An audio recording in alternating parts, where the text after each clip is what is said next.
Hey guys, Shinylocke here. So there's this game I used to play when I was a smaller child called Small Arms. Now you might be thinking, oh man, finally, the game for me. But sadly, this is not that kind of game. Small Arms is a fighting game that's kind of like a platform fighter. Look, there's the characters, there's the platforms, everything you'd need in a platform fighter. It's perfect.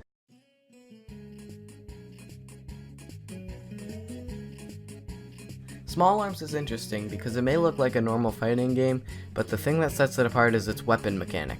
Each character has a weapon that has two attacks, a primary attack and a secondary attack. The primary attack is normally easy to hit with not that much damage, but the secondary attacks are harder to hit but obviously are much more powerful. You may notice this yellow bar at the top of the screen next to your character. This is your weapon charge. Basically what it means is that you can use the weapon as long as it has any charge, but as soon as that bar runs out, you can't use the weapon anymore. But you can recharge your weapons by picking up batteries, which will spawn all around the map in all different sizes, and obviously the bigger the battery, the more charge you get back on your weapon. Everyone has a melee attack that can be activated by hitting the X button, and a recovery move that is activated by hitting the Y button, which looks very similar to Firefox. Now the melee and the recovery moves are all the same throughout every character. Now, you might be saying, okay, this is all fun and all, but like, what makes it different than anything else? Also, what if I run out of weapon charge and there's no batteries around? Well, I've got the solution to both of those questions. The thing that makes this game different is that every character can get any weapon, because throughout the game, random weapons will spawn throughout the map, and anyone can pick any of them up. This game is not competitively viable. I'm still gonna treat it like it is, though.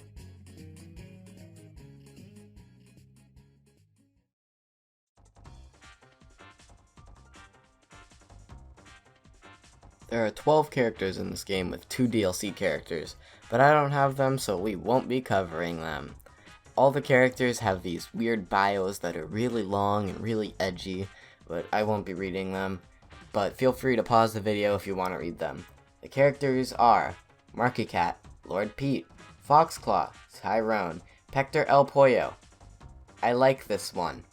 Zoe, Unit 51, Mr. Truffles, Professor Von Braun, Mousy McNuts, Billy Ray Log, and ISO 7982. Were the numbers really that necessary? I like how there's all these characters with these super badass names like Marky Cat, Foxclaw, Unit 51, and then there's just Tyrone. Why is his name Tyrone? Each character has a starting weapon. Marky Cat has this gun that has a machine gun as its primary attack and a shotgun blast as its secondary attack. Lord Pete has a crossbow that shoots regular arrows as its primary attack and bomb-tipped arrows as its secondary attack. Foxclaw has a sword with some slashes as its primary attack and a sword throw as a secondary attack. Tyrone has an ice gun that shoots icicles as a primary attack and a cold breeze that will freeze your opponents as a secondary attack. Pector El Pollo has a flamethrower as its primary attack and Molotovs as its secondary attack. Unit 51 has this gun that shoots electricity as its primary attack and has these electric rings as its secondary attack, which I still have no idea what these are. Zoe has this poison gun. I have no idea what this is, but it shoots these like poison balls as its primary attack, and it shoots this poison beam as its secondary attack. Mr. Truffles has a sniper that does a ton of damage as its primary attack, and a landmine that explodes when people walk over it as its secondary attack. Professor Von Braun has this shadow glove that shoots this projectile that homes in on you as its primary attack, and this hand that goes out and does a ton of damage as its secondary attack. This is busted. Mousy McNuts has dual pistols, and he fires them normally as its primary attack, and then fires them to both sides as its secondary attack. Billy Ray Log has a saw blade gun as its primary attack, and the saw blades ricochet off walls and everything. And then the saw blades can surround him for his secondary attack, which I really don't know if this has a use or not. And last but not least, ISO has a gun that does a decent amount of damage as its primary attack, and it fires homing missiles as its secondary attack. Now, you may remember that I said I'd be treating this as a competitive game, but that hasn't really came up yet. So what are we gonna do? We're gonna make a tier list out of these characters.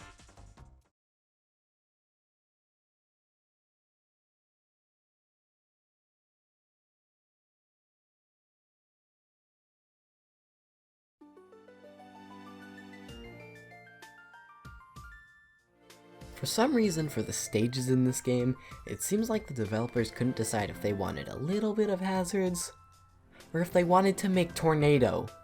There are a total of 8 stages in this game, but the quality of them can vary greatly. Bazaar is a nice simple stage, but it's annoying to navigate. Moonbase is fun because of all the tubes in the elevators. Sewer is cool because of the thing in the center that closes and kills anyone inside if you hit these 2 switches.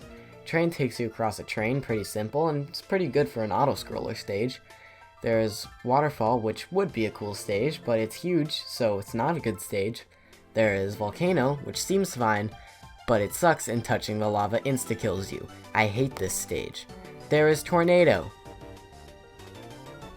This is hell. And then last but not least, there's Outhouse. This is the only stage I find fair and balanced.